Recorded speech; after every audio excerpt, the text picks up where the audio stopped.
Hey guys, so today we are going to see that how can you use if you are using Blackboard or Ilearn, how can you use that to get the grading of your or like if you're teaching a subject, if you are teaching a particular professor or if you are a TA, so how can you download the all grading in an Excel format?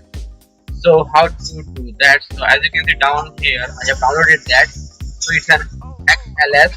That means it is a Microsoft Excel file.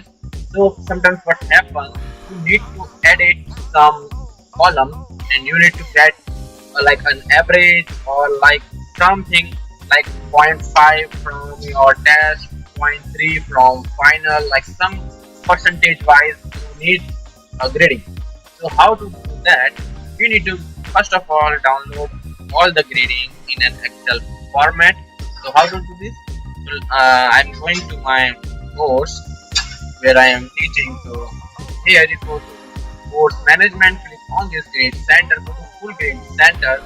Now if you go to full grade center, you can see here work offline on the right side option. Here you can upload or you can download. So just click on the download button, and if you click on the download button you can see all these things. So you want to download, first of all you need to download full grade center.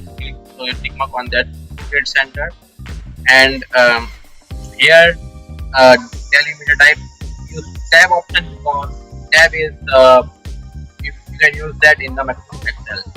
So then include the hidden information, select no because we don't want any other hidden information.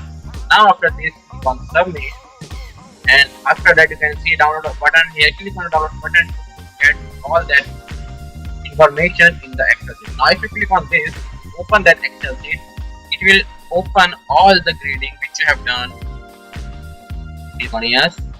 So now as you can see the name of your student, ID, SS, and all the things which is available in the grading you can see here.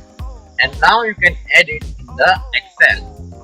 So suppose like see here, if I want like points 3 quizzes, point 3 midterm, point 4 final, you can make a column and you can use the Excel properties to do this. So this video is generally for how to download the Excel sheet from Blackboard Ilearn, all the grading options, and so that you can easily use arithmetic operators to mediate to get the value which you want. So I hope this video will be helpful to you. If you like this video, if you find this video helpful, hit the like button and subscribe my channel, Wise Man.